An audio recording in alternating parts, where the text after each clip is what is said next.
ನಮಸ್ಕಾರ ಸ್ನೇಹಿತರೆ, ನಮ್ಮದು ಶ್ರೀ ಸಪ್ತಗಿರಿ ಮನೆ ಮದ್ದು ಚಾನಲ್ ಇದೆ. ಅದರ ಮುಖಾಂತರ ಅನೇಕ ರೀತಿ ಎಪಿಸೋಡನ್ನು ಕೊಡ್ತಾಯಿದ್ದೀವಿ. ಸ್ನೇಹಿತರೆ, ನಮ್ಮಲ್ಲಿ ಅನೇಕ ಆಹಾರ ವಿಹಾರಗಳಿಂದ ನರ ದೌರ್ಬಲ್ಯ, ಅಂಗಗಳ ದೌರ್ಬಲ್ಯ ಇವೆಲ್ಲ ಬರ್ತವೆ. ಇಂತಹದರಲ್ಲಿ ನಮಗೆ ನಮ್ಮ ಮನೆಯಲ್ಲಿ ಸಿಕ್ಕುವಂತಹ ವಸ್ತುಗಳಿಂದ ಆ ಒಂದು ಕಾಯಿಲೆಗಳನ್ನು ಅಥವಾ ಆ ಒಂದು ನ್ಯೂನತೆಯನ್ನು ಸರಿಪಡಿಸ್ಬೋದು. ಈಗ ಈ ಪುರುಷಾಂಗವನ್ನು ಕೆಲವೊಂದು ವರ್ಷಗಳಾದ ಮೇಲೆ, ಅಂದರೆ ಏಜ್ ಆಗ್ತಾ ಅದು ನೇತಾಡ್ತದೆ, ವರ್ಕ್ ಆಗಲ್ಲ. ಅಂತಹ ಒಂದು ಸಮಯದಲ್ಲಿ ನಮ್ಮ ಅಡುಗೆ ಮನೆಯಲ್ಲಿ ಸಿಕ್ಕುವಂಥ ಡ್ರಗ್ ಹೌಸಿದು ಸಿಕ್ಕುವಂಥ ವಸ್ತುಗಳಿಂದ ಆ ಅಂಗವನ್ನು ಯಥಾ ಪ್ರಕಾರ ಆಕ್ಟಿವ್ ಆಗಲು ಈ ವಸ್ತುಗಳಿಂದ ಅದು ಆಗುತ್ತೆ. ಅತಿ ಮುಖ್ಯವಾಗಿ ವೀಳ್ಯದೆಲೆ ಇಲ್ಲದೆ ಯಾವ ಪೂಜೆ ಮಾಡೋಕ್ಕಾಗಲ್ಲ. ಆದರೆ ಇದು ಸಹ ನಮಗೆ ಒಳ್ಳೆ ಅನುಕೂಲಕರವಾಗುತ್ತೆ. ಸ್ನೇಹಿತರೆ, ಈ ಅಂಗ ದೌರ್ಬಲ್ಯಕ್ಕೆ ನಾನಾ ರೀತಿಯ ಹಾಸ್ಪಿಟಲ್ಲು ಅಲ್ಲೋಗಿ ಅದು ಯಾರಿಗೂ ಹೇಳೋಕ್ಕೂ ಆಗಲ್ಲ. ಡಾಕ್ಟ್ರಿಗೆ ಹೇಳೋಕ್ಕಾಗಲ್ಲ, ಈ ಕಡೆ ಹೆಂಗಸರಿಗೆ, ನಮ್ಮ ಸ್ವಂತ ಹೆಂಗಸರಿಗೆ ಹೇಳೋಕ್ಕಾಗಲ್ಲ. ನಾನಾ ರೀತಿಯ ಒಂಥರ ಇದಾಗುತ್ತೆ. ಆದರೆ ಅಂತಹ ಒಂದು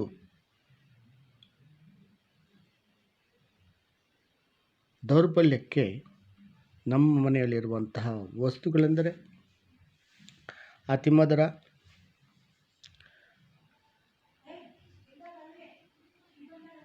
ಇದು ಅಶ್ವಗಂಧ ಮತ್ತು ಪಚ್ಚಕರ್ಪೂರ, ದಾಲ್ಚಿನ್ನಿ, ಏಲಕ್ಕಿ ಮತ್ತು ಲವಂಗ ಇವೆಲ್ಲ ಚೂರ್ಣಗಳು ಮಾಡಿಕೊಂಡು, ಇದೊಂದು 50 ಗ್ರಾಮು, ಅದೊಂದು 50 ಗ್ರಾಮು, ಈ ದಾಲ್ಚಿನ್ನಿ 50 ಗ್ರಾಮು, ಏಲಕ್ಕಿ 50 ಗ್ರಾಮು, ಲವಂಗ 50 ಗ್ರಾಮು, ಇದು 1 ಚಿಟಿಕೆ ಅಥವಾ 2 ಚಿಟಿಕೆ ಯಾವುದು ಪಚ್ಚಕರ್ಪೂರ. ಕರ್ಪೂರ ಅಂತ ಪಚ್ಚಕರ್ಪೂರ ಬೇಕು, ಬೇರೆ ಕರ್ಪೂರ ಆಗಬಾರ್ದು, ಯಾಕಂದರೆ ಹೊಟ್ಟೆಗೆ ಹೋಗುತ್ತೆ. ಇವೆಲ್ಲ ಚೂರುಗಳು ಮಾಡಿಕೊಂಡು ಮಿಕ್ಸ್ ಮಾಡಿ 1 ಚಿಟಿಕೆ ಈ ಒಂದು ಎಲೆಗೆ ಹಾಕಿ ಅದನ್ನು ಫೋಲ್ಡ್ ಮಾಡಿಕೊಂಡು ನಿತ್ಯ ಸೇವನೆ ಮಾಡ್ತಾ ಬಂದರೆ ಆ ಒಂದು ಅಂಗ ದೌರ್ಬಲ್ಯವನ್ನು ರೆಡಿ ಅಥವಾ ಅದನ್ನು ಸಕ್ಸಸ್ ಮಾಡೋ ಶಕ್ತಿ ಈ ಒಂದು ವಸ್ತುಗಳಿದೆ. ಸ್ನೇಹಿತರೆ, ಈ ನಮ್ಮ ಮನೆಯಲ್ಲಿ ಸಿಕ್ಕುವಂಥ ವಸ್ತುಗಳಿಂದ ಅದನ್ನು ನಾವು ಸರಿಪಡಿಸ್ಬೋದು. ಅದು ಬಿಟ್ಟು ಆಸ್ಪತ್ರೆಗೆ ಹೋದಾಗ ಆ ಟ್ಯಾಬ್ಲೆಟು ಈ ಟ್ಯಾಬ್ಲೆಟು ಅದೇನೇನು ಸೇವನೆ ಮಾಡಿ ಈ ಇರುವುದನ್ನು ಕಳ್ಕೊಳ್ಬೇಕಾಗುತ್ತೆ ನಾವು. ಅಂತಹ ಸಿಚುವೇಶನ್ ಬೇಡ ನಮಗೆ.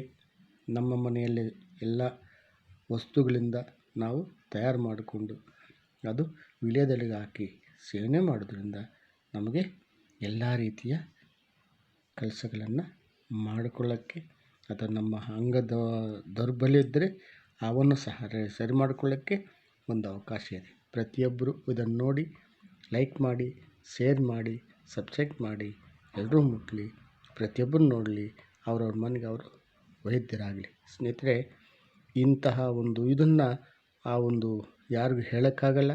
ಆದರೆ ನೀವೇ ಸ್ವತಃ ಮನೆಯಲ್ಲಿ ಮಾಡಿಕೊಂಡು ಸೇವನೆ ಮಾಡೋದ್ರಿಂದ ಯಾವ ಅಡ್ಡ ಪರಿಣಾಮ ಇಲ್ಲ. ಇದು ಯಾವುದೇ ಅಡ್ಡ ಪರಿಣಾಮ ಇಲ್ಲ. ಯಾರು ಬೇಕಾದ್ರೂ ಮಾಡ್ಕೋಬೋದು. ನಮಸ್ಕಾರ. ಇದನ್ನು ನೋಡಿ ಲೈಕ್ ಮಾಡಿ, ಶೇರ್ ಮಾಡಿ, ಸಬ್ಸ್ಕ್ರೈಬ್ ಮಾಡಿ, ಎಲ್ರಿಗೂ ಮುಟ್ಟಲಿ, ಪ್ರತಿಯೊಬ್ಬರು ನೋಡಿ. ನಮಸ್ಕಾರ ಸ್ನೇಹಿತರೆ.